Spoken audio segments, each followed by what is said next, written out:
welcome once again to Let's Talk Marriage. All right.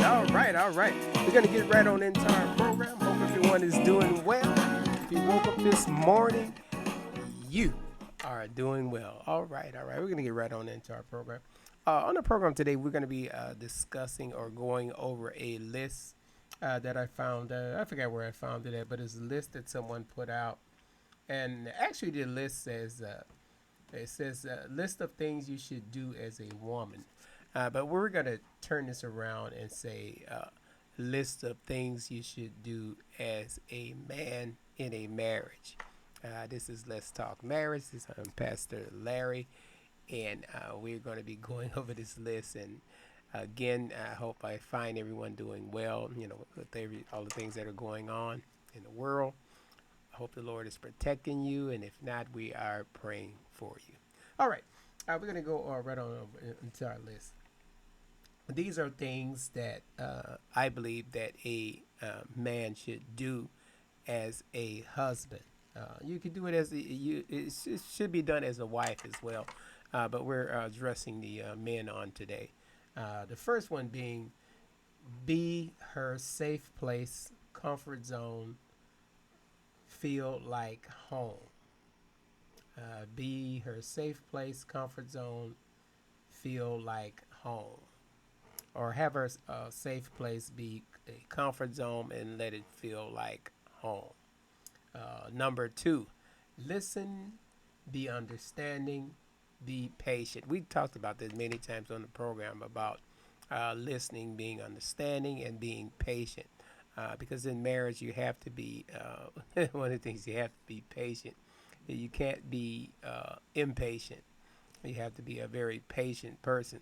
These are things that you learn as you go along. Everyone don't go into marriage being perfect and knowing exactly what to say. You learn those things as you go along, and if you were taught those things, sometimes they tend to slip away from you. So you have to constantly remind yourself to do things like that. Like for instance, I have to constantly remind myself to. I always open the door, for ladies, but you have to make sure that little simple things that you do in a marriage. Make sure this is a very one that as far as I know of, I've never missed it. This is one where when you use the bathroom, you let the toilet seat down. And being in the house, I have two women in the house, my wife and my daughter. So I make it a practice of always letting the seat down. Even when I'm in public, I still let the seat down after I use the bathroom because it's practice make perfect, so that way you won't forget it when you're at home. So I make a point of doing that. So you have to do things like that. None of us are going to be perfect, but what we do is we work toward being perfect. Here's number three. Feed her soul. You feed her soul. You be nourished. You be there spiritually for her. Pray for her. Constantly praying for your wife, because again, they have so many pressures that they do, and a lot of times our wives are the ones that handle the bookkeeping in the home as far as paying the bills and all that. Sometimes the guy I do that. I let my wife do it because her her profession is a accountant. So I let her do that. So does an excellent job doing that. So I let her do that. So we have to be there to feed her soul, spiritually, physically, and financial. Love her unconditionally. You don't love your wife just because she cook a great meal all the time, or you don't uh, love your wife just because she look good one day, and then when she don't look like she did when you first met her, then you start losing interest, and that's not how it works. You should love her unconditionally. Here's number.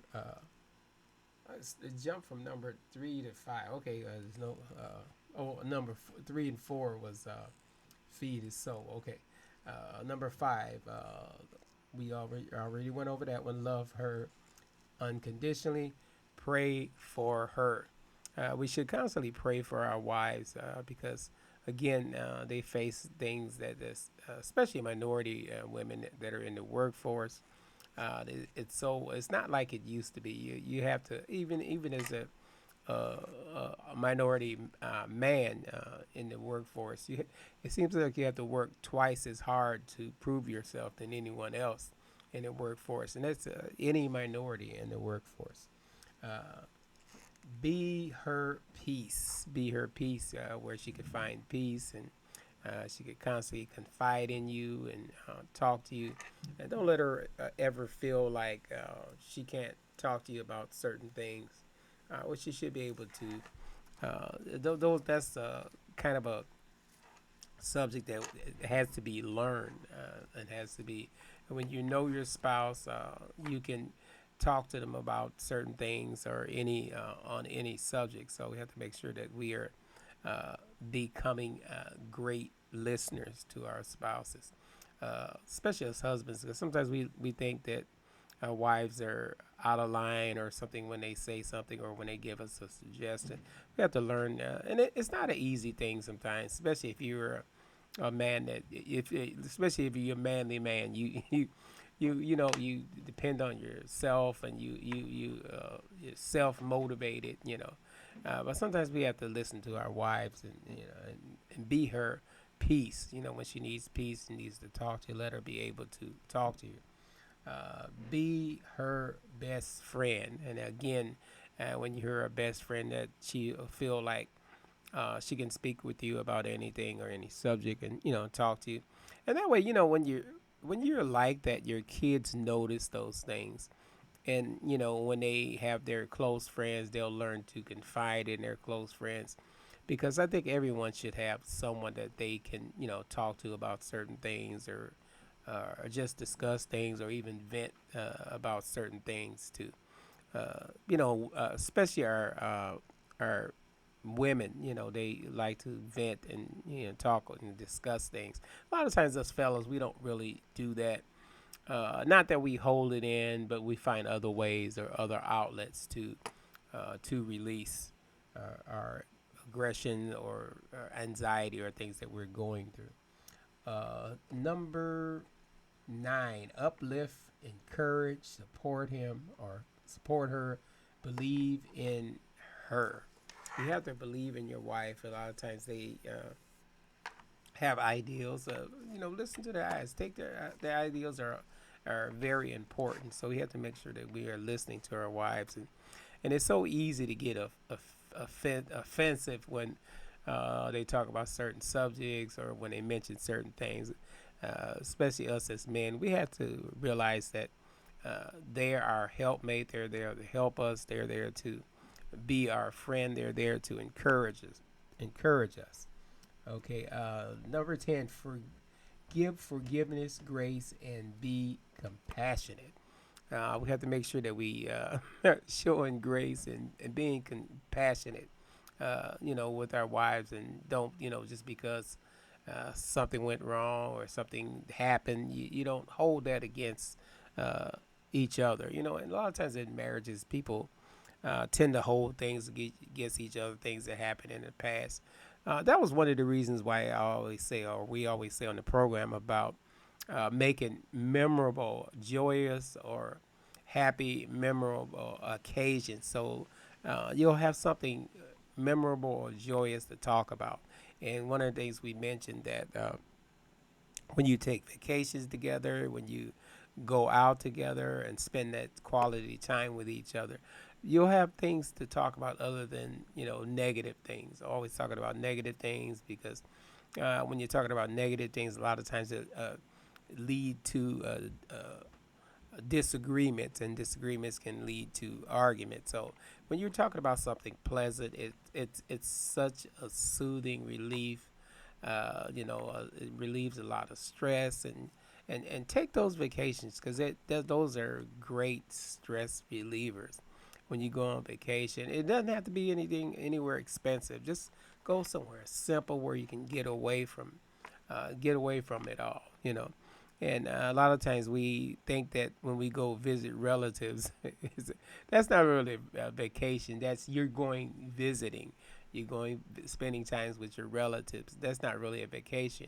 A vacation is when you go somewhere where no one else knows you. You just want to go there and enjoy yourself. If you occasionally, go to a spot where you know your relatives live and you go visit, that's a different thing. You're on already on vacation. So those are things that you have to make sure that we set those or make those memorable things and forgive grace and show compassion. Number 11, understand her. Make sure that you're being understanding, not being overbearing. And that's on both ends, even on the women's end. Either one of these statements that I made or things that I went over, it goes for on either side, for the woman as well as on the husband side. Make sure that you're understanding. Give them some space. Is number 12. Give her some space. Sometimes we have to give each other space, allow them to go. Like sometimes, like when my wife go out shopping or something, I'll just stay at home so she can get that time to be alone, or time to go with her friends or whatever. But you have to give them their space. Especially when there's nothing really going on. You just need some you time. And we always talked about having that you time and spending that time with you and taking care of yourself, even if it's just uh, taking a long bath, where you're relaxing or going to a spa or something like that. That's their time. Uh, Cook for her. It says on your cook film, but you can cook for her. Feed him home cooked meal. Feed her home cooked meals. You can cook for your, especially you fellas that know how to cook. Cook for your wife. On many occasions I'll cook for my wife or prepare a meal. It's not going to be like hers, of course, but it's going to be good. It still will be good, and a lot of times that gives her a chance to relax and enjoy the meal.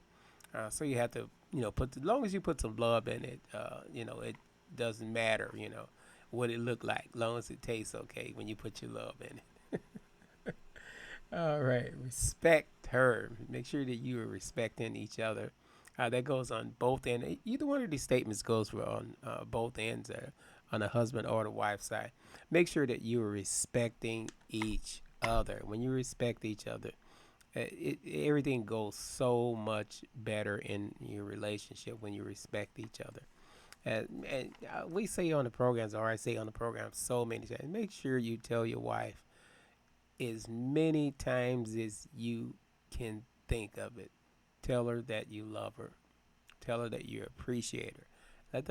Let your wife know that they are appreciated. And when they know that they're appreciated, they'll do anything for you. Be submissive, allowing him to lead. Now, this is for the women. Be submissive, allowing him to lead. Allowing your husband to lead. And we talked about that a lot of times when especially when we were talking about letting the husband choose the church that you're going to attend. And especially if neither one of you have a church, if you have a church and he likes the church, that's fine. But if there's something about that church that he does not like, let him lead you to a different church. Just simply say, well, if you don't like that church, if you find one, we both agree on, we'll both go together, because it's very important to attend church as a married couple or to attend church as a family. That's very important. I remember when I was coming up, uh, my mother was a single parent, but we always went to church as a family. And a lot of times, when I was even younger, we all went to church with my grandmother, grandfather, and my cousins. We all went to church, and it was such a memorable occasion when we would walk, because we would walk to the church because it wasn't that far. I mean, it was kind of far. In the summertime, it wasn't far. So we would walk down to the church as a family with the grandparents, and we would just have such a wonderful time walking there. And we'd come back home. We walk back home, have dinner, with everyone, and just enjoy discussing the service that we had just came from. So it was a wonderful occasion. Uh, Add value to life. Add value to your life by doing things that set goals. If you just newlyweds or just got married, Make sure you set a goal to own some kind of property. Don't always be renting from someone. Set a goal that you're going to own your property, own property. Because the first thing that people do, if they already don't have, they'll get a car. But make sure you get the property together. And when you get the property together, you both can have something of value together. Be nurturing. Be very nurturing to your wife. Wives, be very nurturing to your husband. Be understanding, and most of all, show them some love. And we're just discussing these things that uh, should come natural to us, but we have to work toward those things being natural to us, and just loving on each other and being there for each other and supporting each other. This is what makes a successful marriage, because so many people are end up in divorce because they're not understanding each other. They're constantly bickering and arguing. If you know that you love your husband, and you're still in the midst of always disagreeing, always arguing. Seek some kind of counseling. There's nothing wrong with that. Seeing a Christian therapist or a family therapist where you can discuss things, or if you have a pastor that's been married for a long time, because trust me, they know where you're coming from. Sit down and talk with them. This is Pastor Larry. We're going to be signing off until we meet again. But before we sign off, we're going to take the opportunity to invite you out to our services at New Zion Christian Center. We're located right now at 15014 Plain Street in Plainfield, Illinois. Our services begin Sunday morning. If you get there at 12 o'clock, you'll get there for the morning worship service. And this is Pastor Larry. Until we meet again with Let's Talk Marriage. All right. Have a blessed day.